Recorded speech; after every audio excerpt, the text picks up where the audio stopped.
Hi friends, welcome back to my channel. Friends, ನಾನಿವತ್ತು ಅಮ್ಮನ ಮನೆ ತೋಟದಿಂದ ವ್ಲಾಗನ್ನು ಮಾಡಿ ತೋರಿಸ್ತಾ ಇದ್ದೀನಿ. ಮೊನ್ನೆ ತಾನೇ ಬಂದೆ ನಾನು ಊರಿಗೆ, ಅಂದರೆ ಸೋಮವಾರ ಬಂದೆ. ಮತ್ತು ಅಮ್ಮಗೆ ಸ್ವಲ್ಪ ಹುಷಾರಿರಲಿಲ್ಲ. ಮತ್ತು ನಿನ್ನೆ ಬುಧವಾರ ಒಂದೆರಡು ದಿನ ರೆಸ್ಟ್ ಮಾಡಿದೆ. ಮತ್ತು ಗುರುವಾರ ಅಂದರೆ ಇವತ್ತಿನ ದಿನ ಬಂದು ಶುಕ್ರವಾರ ಆಗಿದೆ. ನಿನ್ನೆ ಸ್ವಲ್ಪ ಹಾಸನ್ಗೆ ಹೋಗಿ ಬಂದೆ, ಅಮ್ಮನ ಹಾಸ್ಪಿಟಲ್ಗೆ ಕರ್ಕೊಂಡೋಗಿ ಬಂದೆ. ಅಮ್ಮಗೆ ಹುಷಾರಿರಲಿಲ್ಲ, ಅದಕ್ಕೆ ಕರ್ಕೊಂಡೋಗಿ ಬಂದೆ. ಇವತ್ತು ಶುಕ್ರವಾರ ಆಗಿದೆ. ಹಾಗೆ ಸ್ವಲ್ಪ ನಮ್ಮ ತೋಟದ್ದು ವ್ಲಾಗನ್ನು ಮಾಡಿ ತೋರಿಸೋಣ ಅಂತೇಳಿ ನಾನು ನಿಮಗೆಲ್ಲ ತೋರಿಸ್ತಾ ಇದ್ದೀನಿ. ಇಲ್ಲಿ ಗೆಣಕೆ ಸೊಪ್ಪು ಇತ್ತು, ಹಾಗೆ ಕುಯ್ಕೊಳ್ತಾ ಇದ್ವಿ. ಅಂದರೆ ಗೆಣಕೆ ಸೊಪ್ಪಿನ ಬಜ್ಜಿ ಅಂತೂ ತುಂಬಾ ಚೆನ್ನಾಗಿರುತ್ತೆ ಮತ್ತು ಆರೋಗ್ಯ ಕೂಡ ತುಂಬಾ ಒಳ್ಳೆಯದು. ಹಾಗೆ ಇಲ್ಲಿ ಕುಯ್ಕೊಳ್ತಾ ಇದ್ವಿ ಸಾಂಬಾರು ಮಾಡೋದಕ್ಕೆ ಅಂತೇಳಿ. ಅದಕ್ಕೆ ಇಲ್ಲಿ ಕುಯ್ಕೊಳ್ತಾ ಇದ್ವಿ. ಮತ್ತು ಇದ್ರದ್ದು ಹಣ್ಣು ನೋಡಿ ಎಷ್ಟು ಚೆನ್ನಾಗಿದೆ ಅಂತಂತೀರ. ಹಣ್ಣು ಕೂಡ ತಿನ್ನೋದಕ್ಕೆ ತುಂಬಾ ಚೆನ್ನಾಗಿರುತ್ತೆ. ಎಷ್ಟು ದೊಡ್ಡದಾಗಿದೆ ನೋಡಿ ಗಿಡ. ಮತ್ತು ಇದ್ರ ಬಜ್ಜಿ ಅಂದರೆ ಅಮ್ಮ ಅಂತ ತುಂಬ ಚೆನ್ನಾಗಿ ಮಾಡ್ತಾರೆ ಇದ್ರದ್ದು ಬಜ್ಜಿ. ನಾನು ನಿಮಗೆ ವಿಡಿಯೋ ಮಾಡಿ ತೋರಿಸ್ತೀನಿ ಮಾಡೋದು ಹೇಗಂತಂದು. ತುಂಬಾ ಸಿಂಪಲ್ಲು ಮಾಡೋದು. ಅಂದರೆ ಎಳೆ ಸೊಪ್ಪನ್ನು ಬಿಡಿಸ್ಕೋಬೇಕು, ಬಲ್ತಿರೋದು ಬಿಡಿಸ್ಕೋಬಾರ್ದು. ಅಂದರೆ ಏನು ಚಿಗುರು ಇರುತ್ತೆ ಅದಷ್ಟೇ ಬಿಡಿಸ್ಕೋಬೇಕು ಚಿಗುರನ್ನ. ಮತ್ತು ಇದ್ರಾಗ ಹಣ್ಣು ಕೂಡ ತುಂಬಾ ಬಿಟ್ಟಿತ್ತು. ಇದು ಗೆಣಕೆ ಹಣ್ಣು, ಅಂದರೆ ನಮ್ಮ ಕಡೆ ಗೆಣಕೆ ಹಣ್ಣು ಅಂತ ಅಂತಾರೆ. ಮತ್ತು ಬೇರೆ ಕಡೆ ಎಲ್ಲ ಏನು ಹೇಳ್ತಾರಂತ ಗೊತ್ತಿಲ್ಲ ನನಗೆ. ನೋಡಿ, ಈಗ ಚಿಗುರಷ್ಟೇ ಬಿಡಿಸ್ಕೋಬೇಕು. ತುಂಬಾ ಚೆನ್ನಾಗಿರುತ್ತೆ ಇದು ಬಜ್ಜಿ, ಅಂದರೆ ಸಾರು ಮಾತ್ರ. ಇಲ್ಲಿ ಅಮ್ಮ ಮತ್ತು ನಾನು ಇಬ್ಬರು ಕೂಡ ಇಲ್ಲಿ ಕುಯ್ಕೊಳ್ತಾ ಇದ್ವಿ.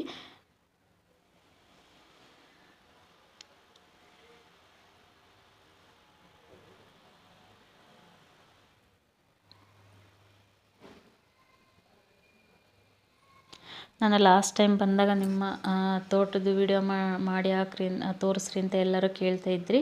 ಹಾಗಾಗಿ ಅಂದರೆ ಲಾಸ್ಟ್ ಟೈಮು ನಾನು ವಿಡಿಯೋ ಮಾಡಿ ತೋರಿಸಿರಲಿಲ್ಲ. ಅದಕ್ಕೆ ಇವತ್ತು ನಾನು ವಿಡಿಯೋ ಮಾಡಿ ತೋರಿಸೋಣ ಅಂತೇಳಿ ತೋರಿಸ್ತಾ ಇದ್ದೀನಿ.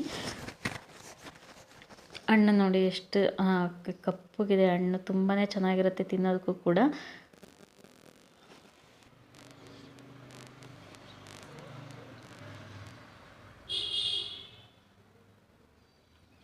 ಮತ್ತು ಇಲ್ಲಿ ಹಣ್ಣನ್ನು ಅಮ್ಮ ಇಲ್ಲಿ ಕುಯ್ಕೊಡ್ತಾಯಿದ್ರು. ಹಣ್ಣು ಗೆಣಕೆ ಹಣ್ಣು ನೋಡಿ ಎಷ್ಟು ಕಪ್ಪಗಿದೆ ನೋಡಿ. ತುಂಬಾ ಚೆನ್ನಾಗಿರುತ್ತೆ ಹಣ್ಣು ಕೂಡ ತಿನ್ನೋದಕ್ಕೆ. ನನಗಂತೂ ತುಂಬಾ ಇಷ್ಟ ಇದು ಹಣ್ಣು. ನಾನು ಅಂದರೆ ತೋಟಕ್ಕೆ ಬಂದರೆ ಹುಡುಕ್ತಾ ಇರ್ತೀನಿ ಹಣ್ಣನ್ನು. ಅಂದರೆ ಈ ಥರ ಎಲ್ಲಿ ಗಿಡ ಇರುತ್ತೆ ಎಲ್ಲ ಹಣ್ಣನ್ನು ಹುಡುಕ್ತಾ ಇರ್ತೀನಿ. ಇದ್ರದ್ದು ಸಾರು ಅಮ್ಮ ಮಾತ್ರ ತುಂಬ ಚೆನ್ನಾಗಿ ಮಾಡ್ತಾರೆ. ನೋಡೋಣ, ಆದರೆ ನಾನು ವಿಡಿಯೋ ಮಾಡಿ ತೋರಿಸ್ತೀನಿ ನಿಮಗೆ ಹೇಗೆ ಮಾಡೋದಂತೇಳಿ.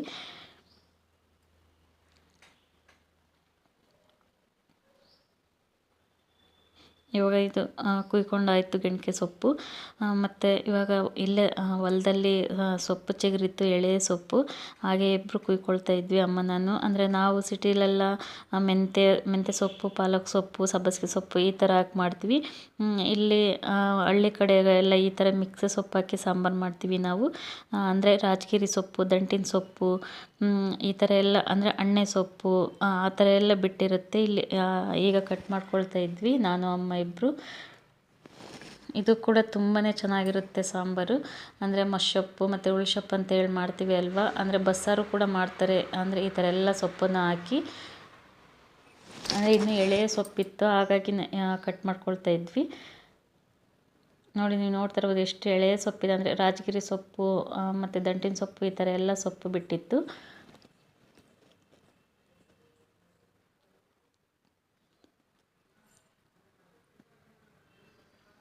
ಇವಾಗ ಸೊಪ್ಪನ್ನು ಕುಯ್ಕೊಂಡಿದ್ದಾಯಿತು. ಇವಾಗ ಹೋಗ್ತಾ ಇದ್ದೀವಿ. ಮತ್ತು ಇದು ಬಂದು ಸ್ಫಟಿಕ ಗಿಡ. ಇದು ಒಂದೇ ಗಿಡ ನೋಡ್ಬೋದು ನೀವು ಎಷ್ಟು ದೊಡ್ಡದಾಗಿದೆ ಅಂತ. ತುಂಬಾ ಹೂ ಬಿಡುತ್ತೆ ಇದರಲ್ಲಿ.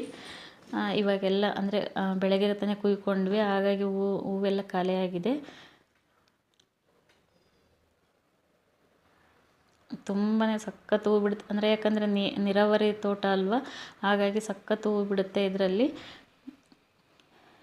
ಈ ಕಡೆ ನೋಡ್ತಾ ಇರ್ಬೋದು, ಇದು ಬಂದು ಬೀನ್ಸ್ ಬಳ್ಳಿ. ಇದು ಇವಾಗ ಅಂದರೆ ಇದು ನಮ್ಮ ದೊಡ್ಡಪ್ಪರದು ತೋಟ. ಇವಾಗ ತಾನೇ ಹಾಕಿದ್ದಾರೆ ಇದು ಬಳ್ಳಿನ. ಇನ್ನು ಹೂ ಬಿಡ್ತಾ ಇದೆ.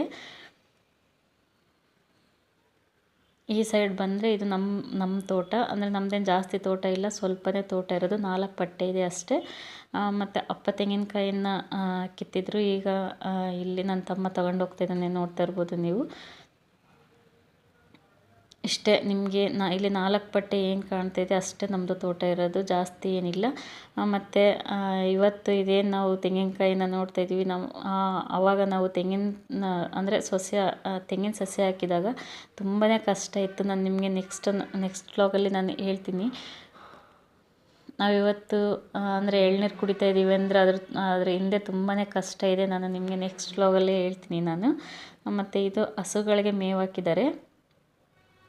ನಾವು ಅವತ್ತು ಆ ಕಷ್ಟಪಟ್ಟಿಲ್ಲ ಅಂದಿದ್ರೆ ನಾವು ಇವತ್ತು ಈ ತೆಂಗಿನಕಾಯಿನ ನೋಡ್ತಾ ಇರಲಿಲ್ಲ, ಎಳ್ನೀರು ಸಮೇತ ಕುಡಿತಾ ಇರಲಿಲ್ಲ.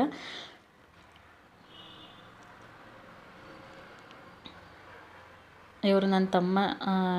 ನಾನು ನಿಮಗೆ ಯಾವಾಗಲೂ ಯಾಕಂದರೆ ಅವನು ಬೆಂಗಳೂರಾಗ ಇರ್ತಾ ಇದ್ದ. ಇವಾಗ ಲಾಕ್ಡೌನ್ ಆದಮೇಲೆ ಇಲ್ಲೇ ಇದ್ದಾನೆ. ಯಾಕಂದರೆ ಅಮ್ಮಗೆ ಹುಷಾರಿರಲಿಲ್ಲ, ಅವರಿಗೆ ಅಪೆಂಡಿಸ್ ಆಗಿತ್ತು, ಆಪ್ರೇಷನ್ ಮಾಡಿಸಿದ್ವಿ. ಮತ್ತು ಇವಾಗ ಸ್ವಲ್ಪ ಅವರು ವೀಕ್ ಇದ್ದಾರೆ, ಅದಕ್ಕೆ ಇಲ್ಲೇ ಇದ್ದಾನೆ. ಇವಾಗ ಲಾಕ್ಡೌನ್ ಆದಮೇಲೆ ಇಲ್ಲೇ ಇದ್ದಾನೆ.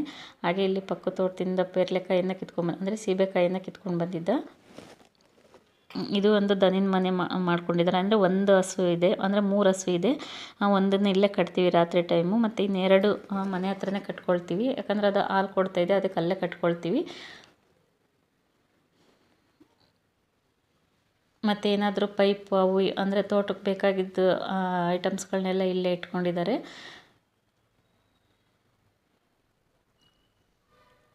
ಇಷ್ಟೇ ನಮ್ಮ ತೋಟ ಇರೋದು, ನೀವು ನೋಡ್ತಾ ಇರ್ಬೋದು. ಮತ್ತು ಬಟ್ಟೆಗಳನ್ನೆಲ್ಲ ಬೆಳಗ್ಗೆನೇ ತೊಳೆದಾಕಿದ್ದೆ. ಅಂದರೆ ನಾನು ಇನ್ನೂ ಒಂದೇನೆಂದರೆ ನನ್ನ ತೋಟದಲ್ಲೇ ತುಂಬ ಹೊತ್ತು ಕಳೀತೀನಿ. ನಾನು ಊರಿಗೆ ಇಲ್ಲಿ ಅಮ್ಮನ ಮನೆಗೆ ಬಂದರೆ ಊರಲ್ಲಿ ಇರೋದೇ ಇಲ್ಲ ಜಾಸ್ತಿ. ಬೆಳಗ್ಗೆ ಟಿಫನ್ ಮಾಡಿ ತೋಟದ ಹತ್ರ ಬಂದರೆ ಸಂಜೆವರೆಗೂ ಇಲ್ಲೇ ಇರ್ತೀನಿ ನಾನು. ಮತ್ತು ಮಧ್ಯಾಹ್ನ ಟೈಮು ಒಂದು ಎಳ್ನೀರು ಕುಡಿದ್ಬಿಟ್ರೆ ಸಾಕು. ಊಟ ಏನಿಲ್ಲ ಮಧ್ಯಾಹ್ನ ಟೈಮು. ಮತ್ತು ಹೋಗೋದೇ ಸಾಯಂಕಾಲ ಹೋಗೋದು ಮನೆಗೆ. ಬೆಳಗ್ಗೆ ಬಂದರೆ ಸಂಜೆಗೆ ಹೋಗೋದು.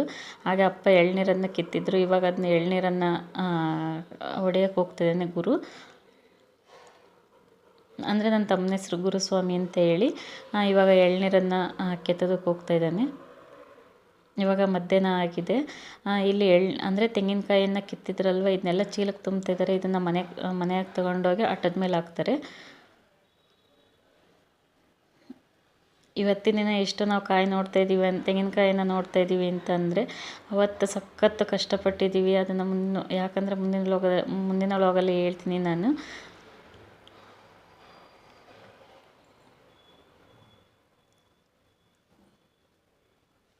ಎಲ್ಲ ಚೀಲಕ್ಕೆ ತುಂಬ್ತಾ ಇದ್ದಾರೆ. ಅಂದರೆ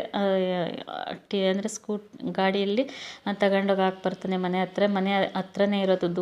ದೂರ ಏನಿಲ್ಲ, ಸ್ವಲ್ಪ ದೂರ ಆಗುತ್ತೆ ಅಷ್ಟೇ.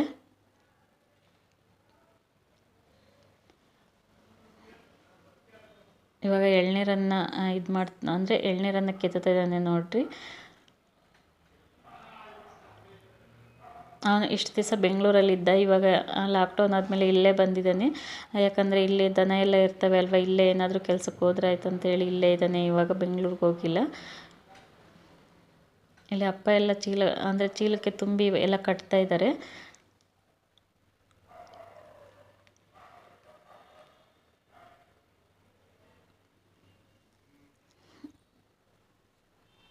ಅಂದರೆ 3 ತಿಂಗಳಿಗೆ ಒಂದು ಸಲ ಈ ಥರ ತೆಂಗಿನಕಾಯನ್ನು ಕೀಳ್ತಾರೆ. ಇಷ್ಟು ಆಗ್ತವೆ. ಮತ್ತು ಇವಾಗ ಅಂದರೆ ಸ್ವಲ್ಪ ಬೀನ್ಸ್ ಹಾಕಿದ್ರು, ಒಂದು 4 ಲೈನ್ ಅಷ್ಟು ಬೀನ್ಸ್ ಹಾಕಿದ್ರು. ಇವಾಗ ಅದು ಬೀನ್ಸನ್ನು ಕಟ್ ಮಾಡೋದಕ್ಕಂತ ಹೋಗ್ತಾಯಿದ್ದೀವಿ.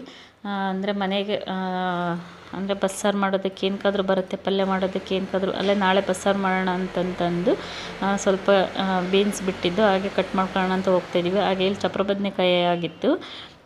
ನಮ್ಮಪ್ಪ ಸಾಕಷ್ಟು ಗಿಡಗಳನ್ನ ಬೆಳೆಸಿದ್ದಾರೆ. ಹಿಂಗೆ ತರಕಾರಿ ಗಿಡಗಳು ಮತ್ತು ಹೂವಿನ ಗಿಡಗಳೆಲ್ಲ ಸಾಕಷ್ಟು ಬೆಳೆಸಿದ್ದಾರೆ. ಹಾಗೆ ಇದನ್ನು ಕಟ್ ಮಾಡೋಕ್ಕಂತ ಹೋಗ್ತಾ ಇದ್ದೆ. ಅಮ್ಮ ಮುಟ್ಟಬಾರ್ದು, ಅಂದರೆ ಮುಟ್ಟಿದರೆ ಅದು ಕರಗುತ್ತಂತೆ. ಎಳೆಕಾಯಿ ಅಲ್ವ, ಮುಟ್ಟಿದರೆ ಕರಗುತ್ತಂತೆ ಕೈಯಲ್ಲಿ.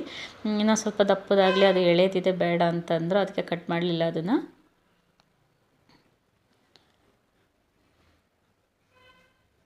ಸಾಕಷ್ಟು ಬಳ್ಳಿ ಹಾಕಿದ್ದಾರೆ. ನಾನು ನಿಮಗೆ ನಾಳೆ ವ್ಲಾಗಲ್ಲಿ ತೋರಿಸ್ತೀನಿ ಏನೆಲ್ಲ ಗಿಡಗಳು ಹಾಕಿದ್ದಾರೆ ನಮ್ಮಪ್ಪ ಅಂತ. ಅವರಿಗೂ ಅಂದರೆ ನನಗೂ ಅಷ್ಟೇ ಗಿಡಗಳನ್ನ ಬೆಳೆಸ್ಬೇಕಂತ ತುಂಬಾ ಆಸೆ. ಹಾಗೆ ನಮ್ಮಪ್ಪನೂ ಹಂಗೆ ಬೆಳೆಸ್ತಾರೆ ಗಿಡಗಳನ್ನ. ನೀವು ನೋಡ್ತಾ ಇರ್ಬೋದು ಇಲ್ಲಿ ಬೀನ್ಸು. ಇವಾಗ ಬೀನ್ಸನ್ನು ಕಟ್ ಮಾಡ್ತಾಯಿದ್ದೀವಿ. ನನಗಂತೂ ತೋಟದಲ್ಲಿರೋಕ್ಕೆ ತುಂಬಾ ಇಷ್ಟ. ಮನೆಯಲ್ಲಿರೋದೇ ಕಮ್ಮಿ ನಾನು. ಬೆಳಗ್ಗೆ ಅಂದರೆ ಇಲ್ಲಿ ಊರಿಗೆ ಬಂದರೆ ಮಾತ್ರ ಬೆಳಗ್ಗೆ ಟಿಫನ್ ಮಾಡಿ ತೋಟದ ಹತ್ರ ಬಂದರೆ ಮತ್ತೆ ಸಂಜೆಗೆ ಹೋಗೋದು ನಾನು. ಇಲ್ಲೇ ಏನಾದರೂ ಅದು ಇದು ಕೆಲಸ ಮಾಡಿಕೊಂಡು ಟೈಮ್ ಪಾಸ್ ಮಾಡ್ತಾ ಇರ್ತೀವಿ ತೋಟದಲ್ಲಿ.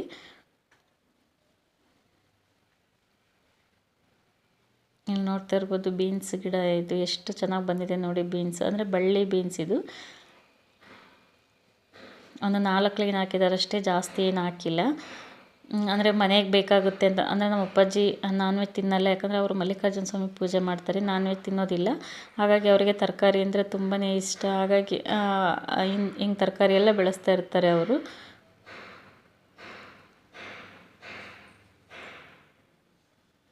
ಇವಾಗ ಬೀನ್ಸನ್ನು ಕಟ್ ಮಾಡ್ಕೊಂಡಿದ್ದಾಯ್ತು. ಇವಾಗ ಬಟ್ಟೆನ ಎತ್ಕೊಳ್ತಿದ್ವಿ. ಅಂದರೆ ಬೆಳಗ್ಗೆ ಬಟ್ಟೆ ಒಣಗಾಕಿದ್ದು ಎಲ್ಲ ಒಣಗಿದ್ದು ಇವಾಗ ಎತ್ಕೊಳ್ತಾ ಇದ್ವಿ. ಈಗ ಸಂಜೆ ಆಗಿದೆ.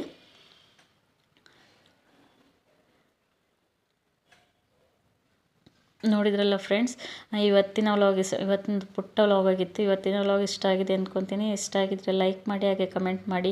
ನಿಮಗೆ ಹಳ್ಳಿ ಲೈಫ್ ಇಷ್ಟನೋ ಸಿಟಿ ಲೈಫ್ ಇಷ್ಟನೋ ಅಂತ ಕಮೆಂಟ್ ಮಾಡಿ. ಇವತ್ತಿನ ವ್ಲಾಗ್ ಇಷ್ಟ ಆಗಿದ್ರೆ ಲೈಕ್ ಮಾಡಿ, ಹಾಗೆ ಕಮೆಂಟ್ ಮಾಡಿ. ಪ್ಲೀಸ್ ನನ್ನ ಚಾನಲನ್ನು ಸಬ್ಸ್ಕ್ರೈಬ್ ಮಾಡಿ ದಯವಿಟ್ಟು ಸಬ್ಸ್ಕ್ರೈಬ್ ಮಾಡಿ. ಬಾಯ್ ಬಾಯ್ ಫ್ರೆಂಡ್ಸ್.